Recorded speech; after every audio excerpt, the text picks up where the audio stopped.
Hey all, we're back trying to learn the Tanya, live the Tanya. This one I called, I'll probably do a few of these called Learning the Tanya. We're doing a bunch of living the Tanya, because that's a real challenge that people struggle with. How to see that it talks to us, applies, is applicable. And then the other part is actually learning the Tanya, opening it up, breaking it up, you yourself getting into it. There's not enough of that, assisting students to themselves, get into the materials. So we'll do some talks about learning the Tanya. One thing people don't realize, the Tanya just is structured very differently. It's not a question and answer book. It's not a typical self-help guide. There isn't a table of contents. It's, for this issue, turn to this page, and this chapter deals with, this particular question. It does have that, but you have to know how to look at it. It's not necessarily that you have to go through an order, and it's not that one chapter deals only with one particular topic. There's a lot that's going on. One of the things that people don't notice is that the Tanya has sections. There's different areas, different ideas are being discussed in different areas and different sections, and a person could, with an interest in that particular area, and turn to those sections, and they should turn to those sections. So, for example, there's a map that came out of Tanya which is very helpful. Kaha sells it; people could pick that up. I put together some maps myself, but it's very helpful to know there's like these little file folders. Different ideas are discussed in different sections. Chapter 1 has a lot of questions that challenge people, but there's the second half of chapter 1 where the Alter Rebbe reveals to us the key point of your two souls, not just one. You're encountering your animal soul, and underneath it is your godly soul. And then he launches into a discussion of the godly soul, chapters 2, 3, 4, and 5. So a person wanting to get to know their godly soul, it's discussed there. Chapter 2 is the essence of the soul. Okay, don't know what that was. Chapter 3 are the faculties of the soul. Chapter 4 are the garments, the methods of expression. 4 and 5 discuss the way in which the godly soul chooses to reveal itself. Chapters 6, 7, and 8 are the animal soul, the world of Klippa, the concealing forces on Kedusha, ways in which the animal soul will choose to express itself. So it's 1 through 8 is kind of like the psychology of a person, the background information. Who are the players here? You know that there are two souls, so let's introduce you to them. Chapter 9 is then the summary of that, the battle between the two souls. And then the Alter Rebbe discusses 3 different states which a person could be in. He returns to the discussion in chapter 1 of what is a tzaddik, what is a rasha, what is a beinoni. And they all have to do on an inner, deeper, more panemius level, have to do with where am I holding in the relationship between these two souls in my life. So chapter 11 is chapter 10 is the tzaddik, 11 is the rasha, and then 12 is we launch into it because the Alter Rebbe is asking us to strive to be beinoni, which is something that's very doable, and we're not being asked to be a tzaddik. And then there's the first approach to being a beinoni. How will I summon up the drive and desire and love and energy and wanting for the creator of the universe enough to keep choosing my godly soul's suggestions of what to think, speak, and act in every moment over what the animal soul is suggesting. And that takes us all the way through chapters 12 and 13 answer a lot of the questions. Those of you who see a lot of the questions in chapter 1 and wonder where the answers are, so you get a bunch in 12 and 13. But we're going to go all the way up till chapter 17, which is the first approach in being a beinoni, where a person will use their mind and choose to contemplate godly concepts. And like anybody we know, we learn more about them when we develop feelings for them. It's possible to contemplate, learn more about the Creator, learning Chassidus and drum up feelings. But it's not Karve Lecha Davar Me'od, like it says in the first.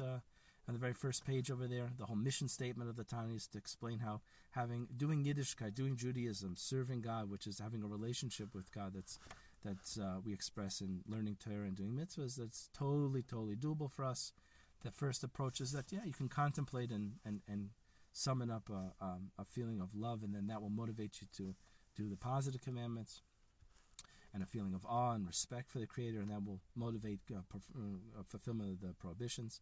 And then 18 to 25 is really the answer, though. That's really the starting point for us, is this. Because we have a godly soul that's literally a part of the Creator, so we automatically have incredible love for the Creator. It's almost like up to chapter 18, it's discussing a love like a husband and a wife. It's not natural and automatic. They come to know each other, become deeply connected to each other. They build a connection with each other. From 18 to 25, though, which unfortunately people don't get to that section, but it's the answer. Kikar v'lecha davar me'od. This thing is totally doable. Having feelings for God and then taking over more and more of my body for use in the way that the godly soul wants. That answer is 18 to 25. I mean, go ahead and jump into it. Take lessons in Tanya or anything to just flip through those chapters. 18 to 25 is where we get that answer. And so many people I talk to have never seen those chapters. They start from chapter 1 and then they get stuck. 18 to 25 is the answer over there. The Ava Misuteris, the inherent automatic love that a person has, because we said in the beginning of chapter 2 that the Nefesh Elokis is a Chelek Elokai Mimamam. It's literally a part of the Creator, like it's a parent-child relationship. No child has to contemplate if they have feelings for the parent, and unfortunately, we see in the worst of cases where there's a bad relationship between parent and child, there's still this interest. There's still this desire to connect. So, God forbid we should have those situations. But 18 to 25 is that parent-child relationship that we have, the Creator of the universe. Check it out. Get into it. Amazing section. Really core part of the Tanya. And the answers to the question, Kikar v'lecha davar me'od, totally doable. This idea of having a relationship with the Creator. I can't get my camera right today. Okay, and then what happens? Then the Alter Rebbe gets therapeutic. It gets psychological. Chapters 26 to 34. If a person has this automatic inherent love for God, why aren't we all automatically Beinanim? Lots of things get in the way. Lots of tools and techniques that the animal soul, the Yetzer Hara, the representative of the animal soul, will use to distract us. Talks about depressions and worries, fears, and anxieties over there. That's chapters 26, 27, 28.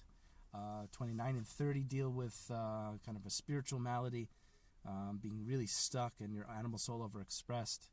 And we start to learn how to live the ideas of the Tanya, that I'm two and not one. We learn how to identify more the animal soul and the godly soul and let go parts of ourselves, acknowledging them, but saying that's my animal soul at the same time. Simultaneously, I'm a godly soul. And he gets into talking more the function of simcha, of joy.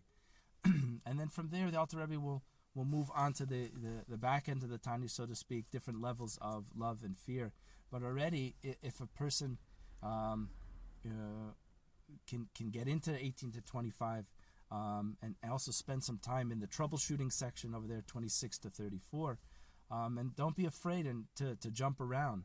The Torah tells us a person should learn b'makam sheli b'chafetz. We should learn the ideas of Torah that are very interesting to a person, particularly if you have questions or something in particular you're struggling with. Be great then on the spot to go check out those sections. A lot of the crossover, therapeutic type issues that people are experiencing and want a more Tanya perspective to, they're discussed there. 26, 27, 28, different feelings of depression, anxiety, how to talk to oneself, how to learn to coach oneself through different things. So this is just brief. I didn't even get to the 40s where he's talking about love and fear and what to make of that. Incredible chapters over there. But it's a good start. But again, it's not this linear thing. I have to go chapter to chapter. They definitely build. The ideas build, but it's a guide. It's like a hand guide. It's a battle guide, in the field. So that the idea of a map is very helpful. So this is one of the ideas I think will help people begin to kind of crack open the Tanya, break open, break free, and have more success in their learning. All right, we'll keep talking about learning the Tanya as well as living the Tanya. If you have specific questions about chapters or sections of the Tanya, let me know. If you have questions in general about how to learn the Tanya, go about it, let me know. And of course, living it and applying it. And we'll keep talking.